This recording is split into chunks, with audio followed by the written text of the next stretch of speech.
Okay, does it all make sense, guys? All right, so remember, this is the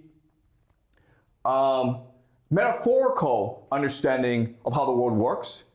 A world controlled by a particular secret society. The Knights Templars, who became the Freemasons, who then became the Illuminati, who control the world today, and they're trying to usher in a one world government, an AI surveillance state, and summon demons into this world in order to live forever, okay?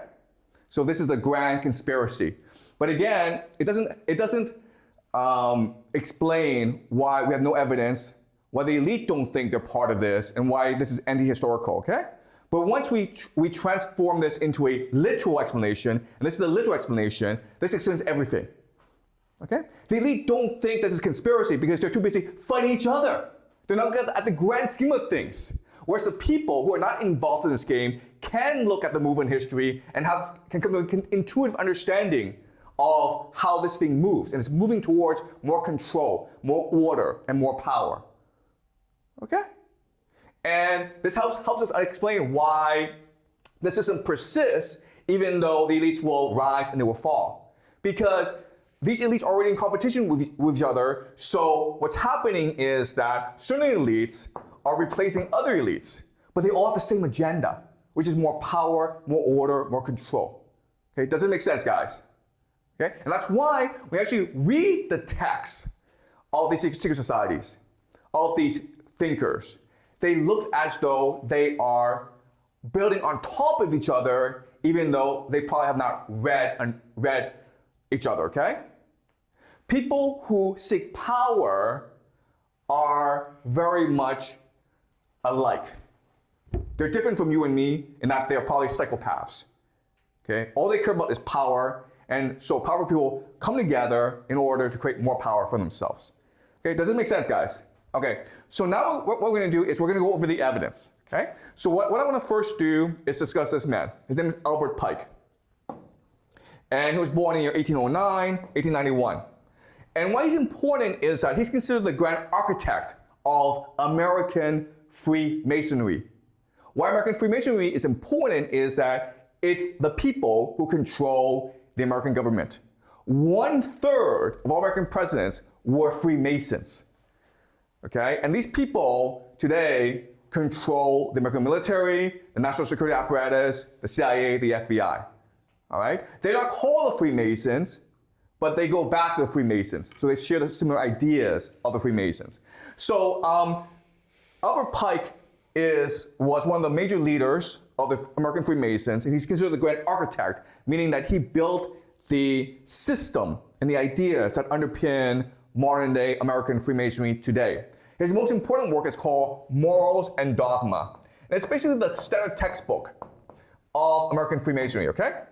So we're going to look at a few passages from Morals and Dogma. And I know they're a bit long, but it's very important for us to understand how they think, okay? So I'm going to read the first part, and then Alan, if you could help me read this part, okay? So I'll read the first part. The rough ashlar, okay, this is the ashlar, guys, which is a stone, is the people as a mass, rude and unorganized. So society is diverse, it's chaotic, and we the Freemasons, our objective in life is to create order out of chaos. The perfect ashlar, okay, or typical stone, symbol of perfection, is the state. The purpose of government is to create order out of chaos, to perfect humanity. The rulers deriving their powers from the consent of the governed, the Constitution and laws speaking the will of the people. The government, harmonious, symmetrical, efficient, its powers properly distributed and duly adjusted in equilibrium. Okay, so think of society as a forest. No, a forest is chaotic. There are diseases in a forest. It could burn down. What we really want to do is create a temple of stone that is perfect, that is eternal, that is divine. Okay? We want to burn down the forest and build a temple with our bare hands. I know God was the one who created the forest, but God willed us to perfect his work. If we delineate a cube on a plane surface, okay, we have visible 3 faces and 9 external lines drawn between 7 points. The complete cube has 3 more faces, making 6. 3 more lines, making 12, and 1 more point, making 8. As the number 12 includes the sacred numbers 3, 5, 7, and 3 times 3, or 9, is produced by adding the sacred number 3 to 9, while its own 2 figures, 1 to the unit of monad and duad, added together make the same sacred number 3. It was called the perfect number, and the cube became a symbol of perfection, okay? So this is God. What we're trying to do is we're trying to create God on earth. And how do we know it's God? Because it is perfection itself. How do we know it's perfection? Because of mathematics, geometry, okay? Geometry is a language of God. Once you understand geometry, you understand how God thinks. So the cube is perfect, so we want to turn society into a cube. In fact, we want to turn everyone into a cube. And how do we do so? Artificial intelligence, guys, okay? Artificial intelligence. Okay, all right, so again, the idea is we want to read them in order to understand the essence of their thinking. Okay, so let's now move on, okay? Can you read, Alan? Nevertheless, Masonry, which is morality and philosophy, must not cease to do its duty. We never know at what moment success awaits our efforts, generally when most unexpected, nor with what effect or efforts are or are not to be attended. Succeed or fail, Masonry must not bow to arrow or succumb under discouragement. There was at Rome a few Carthaginian soldiers taken prisoners who refused to bow to Flaminius and had little of Hannibal's magnanimity. Masons should possess an equal greatness of soul. Masonry should be an energy, finding its aim and effect in the ameliorations of mankind. Socrates should enter into Adam and produce Marcus Aurelius. In other words, bring forth from the man of enjoyments, the man of wisdom.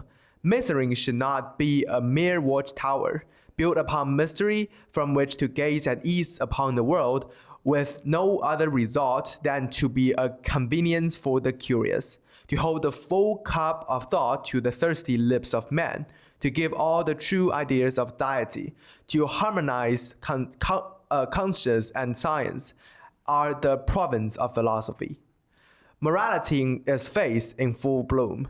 Contemplation should lead to action, and the absolute be practical. The ideal be made air and food and drink to the human mind. Wisdom is a sacred communion. It is only on that condition that it ceased to be a sterile love of science and becomes the one and supreme method by which to unite humanity and arouse it to concerted action.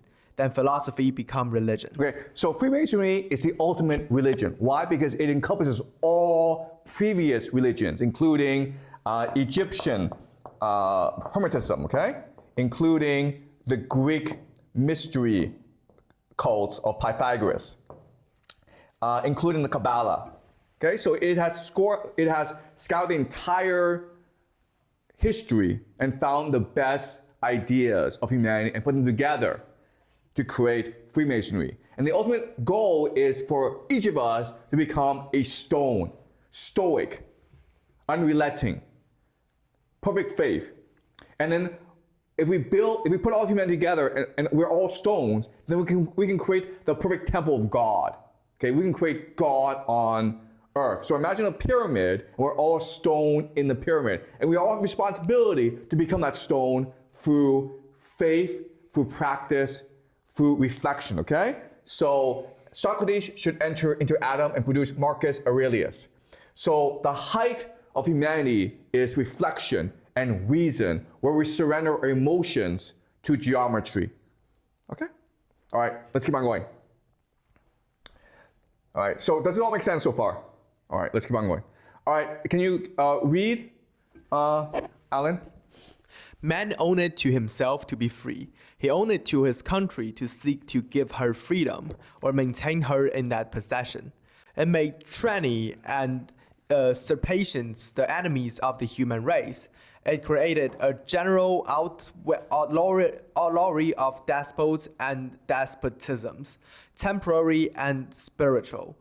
The sphere of duty was immensely enlarged. Patriotism had, henceforth, a new and wider meaning. Free government, free thought, free conscience, free speech. All these came to be inalienable rights, which those who had parted with them or been robbed of them, or whose ancestors had lost them, had the right summarily to retake.